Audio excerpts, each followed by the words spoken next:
Hello, ladies and gentlemen. Hopefully, you guys are doing good as always. Today, I have a lesson on king activation and just using your king when it comes time for the end game. And to do this lesson, I thought I'd go over a game by Paul Morphy against Lewentowal played in 1850. And this is the kind of end position in their game. Paul Morphy has the white pieces, and clearly he's winning. I mean, he's way closer to both of the black pawns, and therefore there's nothing black can do, even if it's black's turn. White will be able to sweep all the pawns and promote. And the reason that I wanted to start with this position is because if we go back a little bit, you'll notice that in this position, you're up material. And so, some people might not want to give away the exchange here. Or lose the material that you're up, and some people might want to continue doing checks, and that's still winning. I mean, you're still winning in this position 100%, but it certainly is worth it here to trade off the material that you've won early in the game, because I mean, like what happened in the game, we reach this position where white is much closer.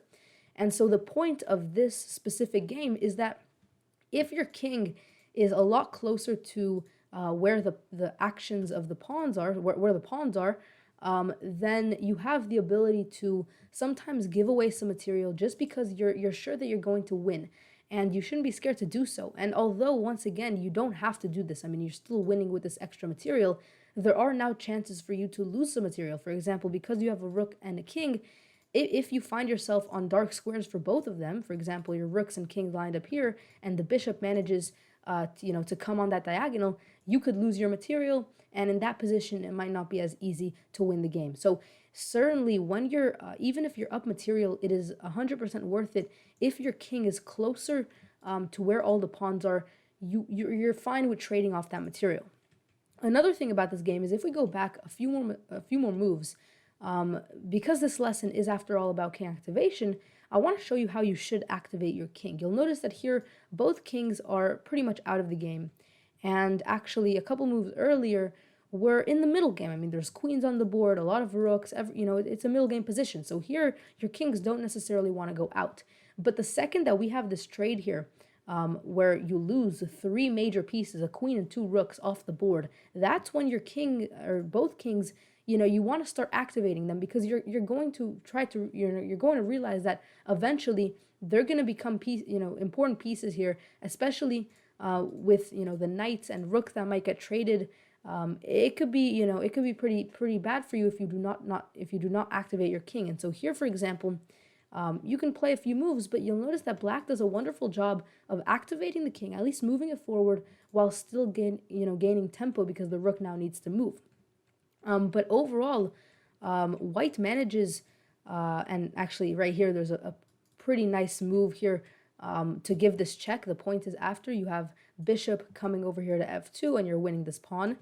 But the main point of the video is that white manages to come to a position where it's a lot more centralized. And that's the big thing when it comes to activating your king. You want to centralize it, because you don't necessarily know where all the action will be. So for example, if we go back, this black king here doesn't know if it's going to have to defend against this pawn, or if it's going to have to help these pawns on the other side of the board. And so always a safe bet is to try to centralize your king, and get it to, to the center squares. And by doing so, you have the ability to reach both sides of the board. So here you'll notice that black focused more on this pawn, and less on centralizing the king, while white manages to find the king in the central spot, and therefore that's what led white to being able to do this and ultimately win the game. So that's basically the lesson I have for you. This was just one example, but it appears in basically every single game. You always want to look to centralize your king once the rooks and queens get off the board. Notice that there still is a rook here, and there certainly can still be minor pieces. But the second that queens get off the board, and maybe some more major pieces, there's less opportunity that your king in the middle of the board will run into checkmate, or just will be able to be attacked as easily, and therefore it's a lot more safer to be in the middle of the board than earlier on in the game. So hopefully you guys learned a little bit from this video. I think this is a very nice game to look at king activation. Make sure you guys do subscribe if you enjoyed this video and are new here, and I'll see you guys next time. Peace out.